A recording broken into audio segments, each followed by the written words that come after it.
something else later, that is serving as your money. And every market produces these kinds of monies. Not from the government, but from the world of market exchange. And this is what Karl Menger, the founder of the Austrian School of Economics, demonstrated, that money really is a product of a market and should stay a product of the market economy too.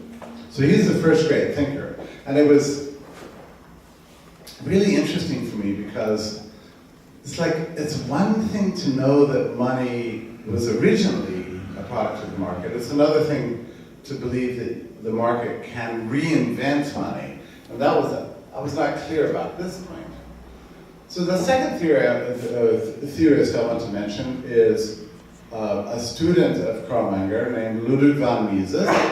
And Mises warned us in 1912 in his great book, Theory of Money Credit, to not create central banks because they will be used by governments for nefarious and evil purposes, only to grow the debt and grow the government. And that we should have something like a gold standard where the people can really control the money. And he spent his entire life pushing for this solution. But he failed completely at this. He warned that inflation was coming. He warned of the coming Great Depression in 1929. He warned governments after World War II to not adopt this gold exchange standard. He warned even in the late 1960s to not go off the gold standard. He died in 1973 at a time when the whole world left the gold standard. So he completely failed in his goals. But nonetheless, he was a believer that you don't have to have government control of money to have a good currency. You can have a fixed supply of something, like Bitcoin. It's got a fixed supply. And that was he thought that a whole nation and really the whole world could run on a fixed supply of money, like a protocol that determined the release of money. Just like Bitcoin, really. And in many ways, Bitcoin is formulated on the model of the gold standard, right? So we talk about mining. We know that it's not really mining. It's really using, hashing technology and CPU power to solve equations and things as a way of proving work to obtain Bitcoin. So it's like an analogy, like a metaphor, but it's not really mining. But so many aspects of Bitcoin are constructed. It's like a computer. It's like a protocol that mimics the form of the gold standard, just like Mises mapped out. The third thinker I want to mention is in this respect maybe Murray Rothbard. Now Murray Rothbard was my friend, and I met him in 1985. He died in 1995. And he was a promoter of also the gold standard, but he had very strict views on the gold standard. Thank you. He thought that every individual should control his own money and not turn it over to banks. And the reason for this was that he thought banks always had this kind of tendency to inflate. Like if you turn over your money to a bank, it will keep just a fraction of that money in the bank and lend out the rest. And banks tended to take too many risks with your money. And then when the run came, when there's a panic, you go to the bank and they wouldn't have your money for you because they said, oh, it's lend out here, it's lend out here, it's lend out here, so sorry. And it created a kind of a risky situation. So he really believed that you should absolutely control your money. He believed in the gold standard. And in fact, he believed in what's called 100% 100% reserve gold standard, so that every bit of money you put in the bank should also belong to you. So banks' only job in this case was to serve as a kind of a warehouse. The same as you find in Bitcoin, in cryptocurrency exchanges today, where you have 100% of your money stored at the crypto exchange, right? So like you believe in a 100% reserve standard, and Bitcoin is inherently got a Bitcoin exchange. And like you remember when I don't know how many of you were around when Mt. Gox failed. Did anybody have money in Mt. Gox when it failed in this room? Or you had money in Mt. Gox? Oh God, yeah. Yeah, I didn't, but because I kept my wallet. But back in those days, there was only one exchange, and then it turned out, and the reason for that was because there were so many regulations. Everybody was scared to start an exchange, so the first exchange started in Japan. And Mt. Gox had discovered that they had lost access to a lot of their coins, and there was very much of a panic, and everybody started demanding their money back. And we learned from that experience. It wasn't really a fractional reserves situation, but we learned from the experience of Mt. Gox that you should always control all your money if possible, or at least keep a very close eye on the exchanges. So I think in this respect, Satoshi Nakamoto was influenced by Rothbard. So that's, I guess, the third thinker. I'll mention one more, or actually two more. Fourth, let me mention Israel Kirzner, who was a student of Mises, who had a theory of entrepreneurship. Entrepreneurship is a French word. It means the capacity of the human mind to discover something that's undiscovered, like to realize a technology, or to discern a kind of new level of knowledge that doesn't presently exist and is not presently in use as a source of economic progress. And all of his work, all of his academic work, his entire life has been dedicated to understanding entrepreneurship, like the capacity of the human mind to find new knowledge that doesn't presently exist in the community of human beings. And I feel like this is what happened with Bitcoin. Like, we tried so hard for about 20 years before Bitcoin was invented to come up with a new form of money for the digital age, but we kept failing and failing and failing. And I think this is for specific reasons. I used to believe, because I watched many of these currencies come and go, and I thought that you can't make a new money in the digital age. It just wasn't going to work. But the reason they were all failed was that they all had a central point of failure. There was like one company or one institution that controlled the money. The great innovation of Bitcoin was the distributed ownership model. So it belongs to everybody, and everyone can run a node. Does anybody in this room run a full node of Bitcoin right now? You run a full node? The Mt. Gox guy runs a full node. Of course. So I don't personally, but we have a lot of Bitcoin embassies. We have many full nodes running because we have miners that work in the embassy. I don't personally do it. I did for a while in 2013, but then I just stopped. I shouldn't have. But anyway, the point is that with Bitcoin, anybody can run a full node, which is beautiful. I mean, there are tens of thousands, hundreds of thousands of full nodes, and it's true for all cryptocurrencies. Not so much. Not so much? Well, most currencies don't have many full nodes. Bitcoin has absolutely the most.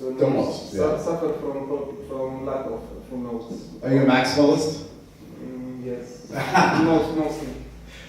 Yeah, mostly. Yeah, maybe that's what I describe myself to, mostly, right?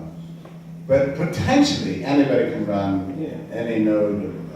Any full node of any open source currency. Potentially you could. I mean, like anybody can like mine Dogecoin today, for example, if you want to. So anyway, I have to credit Kirzner with this because he's the great economic theorist of the Austrian tradition who saw that you can make something new that presently doesn't exist, like discover new knowledge. And this is extremely important. So the final thinker I want to mention in this respect is Friedrich von Hayek. Now this is a very interesting guy because he was a colleague of Mises and he had advocated the gold standard for the whole of the 20th century. It's saying, oh, government should return to gold, government control of money is very, very bad, it produces a business cycle, generates debt, makes governments larger than they should be, produces inflation, so those terrible things. But he could never persuade governments to change their mind. And so in 1973, or 74, I guess, he got the Nobel Prize in Economics. And what happens to you when you get the Nobel Prize in Economics is that you can say whatever the hell you want to after that. So he wrote this beautiful monograph called The Denationalization of Money. And he advocated that inflation around the world was going to get so bad that really we should just forget the idea of national currencies entirely, and private banks and private individuals should just make their own new currency. And that it would be such high quality and be so good that everyone would eventually adopt government currency or private currency instead of government currency. And this is a great monograph. It was written in 1974 called Denationalization of Money. And at the time, most economists thought it was crazy and it would never work. I remember when I first read it, I thought it wouldn't work. And Murray Rothbard, my friend, also said that this is a very bad idea, it would never work, that you really have to have a gold standard, you can't have private currencies. But it turns out that Hayek was really right. That you can invent a private currency, and that people would rally around it and eventually adopt this as the real thing. So it's kind of remarkable that it took somebody like 100 years of economic thought to all come down to this great white paper with Satoshi Nakamoto. And I'm almost certain that Satoshi was influenced by this great dissident tradition to come up with this wonderful money. So that's the Austrian school, and this is why I think Austrians themselves ought to rally around Bitcoin, although very few actually do. Like, I think I'm the only Austrian, I was the first Austrian really to write in a friendly way about Bitcoin. And even today, in 2018, many people are skeptical, and I think wrongly so. And why is this? For a lot of economists, they just don't understand the technology, because they weren't trained in technology, they were trained in economics, so they're a little bit oblivious to the reality of Bitcoin. Like my good friend Guido Holzman, who we had dinner with last night, who's from Paris, from Angers, is still very skeptical of this. And I think this is only because it's confusing to him as an economist. To understand Bitcoin, you really do have to have a lot of knowledge. You have to understand something like about cryptography, monetary policy, and economics, and computers, and the digital age, and why it's valuable. There's a lot of knowledge that has to go in to understanding it. Or you can just be like a regular guy and adopt it and everything's going to be fine. But if you really seek to understand it, it can get very confusing very fast. And this is why some of the smartest people in the world don't understand it. Game theory is very important. Game theory? Yeah, because without that, many things seems to not work. Yeah. Because game theory is tricky sometimes. It looks like somebody's in power, but in fact it's a part of a more more complex system. So yeah, I like strategy of the common, right? So it seems like counterintuitive sometimes. Yeah. Well, I mean, like for myself, there were many pieces of Bitcoin I didn't understand, and I just said, okay, I don't get it, so I'm gonna go back and study. Like I read a book about cryptography, for example. Because I didn't know anything about it. It's embarrassing in retrospect, But this is normal. I have a friend. You remember Janet Yellen was the head of the Federal Reserve? And I have a friend, I introduced him to Bitcoin in 2014. And she was a major theorist at one of the top banking houses in New York. And she and a group of other friends who loved Bitcoin went to the Federal Reserve to try to explain it to Janet Yellen, right? And Janet Yellen didn't understand anything about Bitcoin. So So they put a projector on the wall. This is a meeting of the open market committee of the Federal Reserve. They put a projector on the wall and put on one hand, like, she brought her own personal wallet. They projected that on the wall and then had a Bitcoin address, I think at the time, for WikiLeaks or something like this.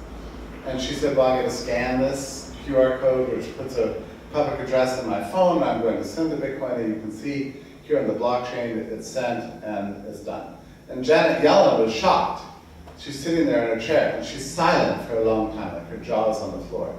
She said, wait, who processed this transaction?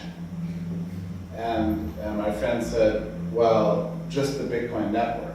Well, is that a bank? No. Well, who owns it? Well, everybody owns it. Anyone and everyone can own it. Well, how many days will it take for this transaction to settle?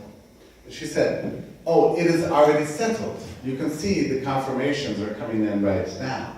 And Janet Yellen is shocked. She said, so wait, it works just like cash, except you're not right there with the person?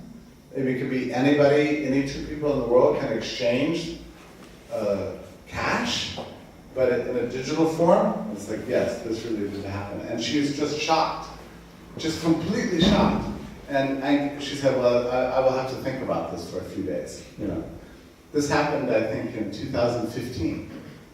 And even now, the Federal Reserve is still confused. You know, everybody's confused. All the governments of the world are confused about Bitcoin. They still think it's associated only with drug markets or money laundering or something like this. They don't know, they don't realize that everything about the world is transformed. So let me conclude with this observation about what this means for us, because it's extremely important to you and to the functioning of the world. The 20th century was the age of total state control. Total wars, world wars, stealing of your money in the